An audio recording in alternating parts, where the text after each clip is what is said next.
Olá a todos, meu nome é Pedro. Meu nome é Ana. Meu nome é Gabriel. E hoje a gente vai falar de um tema muito importante que normalmente não é tão comentado assim, sobre dar más notícias no âmbito da saúde. Porque normalmente é muito se dito que os médicos não são tão bons para dar boas notícias, ou más notícias, ou notícias em geral. Porque eles falam muito sobre isso várias vezes no dia. Então, fica uma coisa muito normal, mas com o tempo vai perdendo a humanidade. E normalmente os médicos não são tão preparados para dar as notícias. Então, hoje a gente vai falar um pouco sobre isso, baseando nossa pesquisa no protocolo Spikes e em pesquisas pessoais que nós fizemos e experiências pessoais de vida. Como o Pedro falou, as nossas pesquisas se basearam tanto em experiências pessoais, tanto em textos lidos por outros autores e também em vídeos que nós estamos pesquisando sobre o tema. Quando nós olhamos a pesquisa dos pais, nós percebemos 5 etapas na fala em que os profissionais da área da saúde, em modo geral, podem ter no momento de se falar em más notícias. Percebemos que no começo, lá por volta dos anos 1950 e 70, os médicos tinham grande dificuldade em dar más notícias. Isso se deve pela falta de preparo em seus ensinos. Mas com o tempo, conforme a ciência foi avançando, a facilidade para se dar más notícias foi cada vez tornando maior entre esses profissionais. Podemos falar, de certa forma, que o mais importante é o se falar as más notícias de maneira sincera com seus pacientes. Nesse momento, o médico deverá ter uma postura adequada e falar tranquilamente com seus pacientes. Ao fazer isso, ele deverá ter um olhar atento para todos os sentimentos que podem vir a surgir entre seus pacientes. Como somos humanos, sabemos que esses sentimentos podem ser variáveis, entre tristeza, ansiedade, ira, negação, entre outros. Mas o mais importante é tanto o médico quanto a equipe do hospital, ou onde ele se encontrar, saber lidar com esses sentimentos. O ser humano é um dos seres mais complexos que já surgiram no planeta.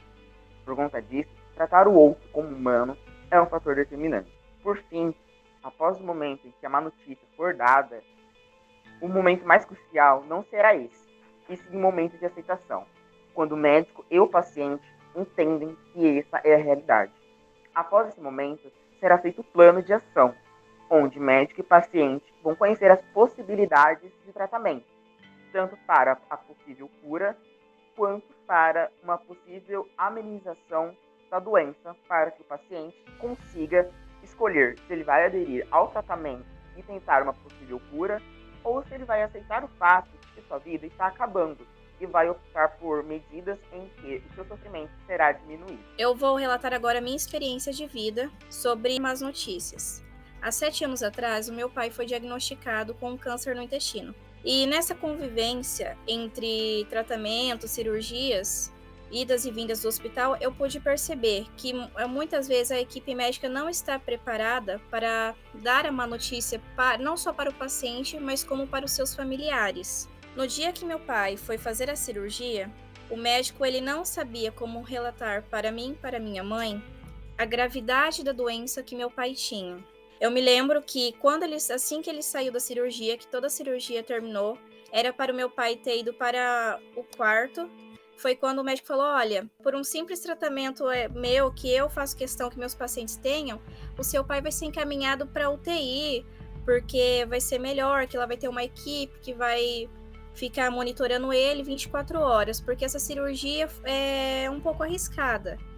Só que eu, com pouco de conhecimento que eu já tinha da área da saúde, eu sabia que a cirurgia de ostomização que meu pai passou não era tão complicada se caso a doença não estivesse tão avançada. Foi onde eu perguntei para ele, doutor, olha, se meu pai estiver realmente grave, pode ser sincera comigo.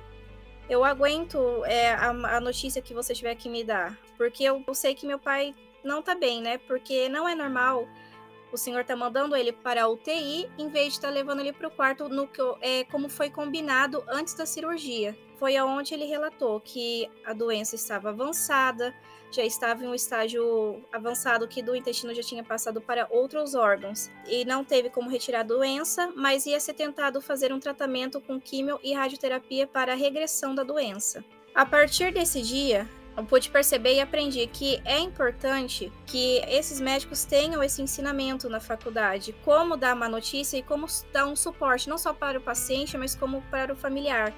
Porque no dia a dia parece um peso para eles dar uma má notícia. Como podemos ver no relato da nossa amiga Ana, podemos perceber como a fala é importante. Para nós, estudantes de psicologia e profissionais formados, sabemos como essa fala é o pontapé inicial para tanto a elaboração e aceitação, quanto para o começo do processo de luto, tanto do paciente em compreender que ele necessita de ajuda profissional, quanto para seus familiares, que nesse momento necessitam entender que tem um familiar que necessita de ajuda e que podem perdê-lo a qualquer instante.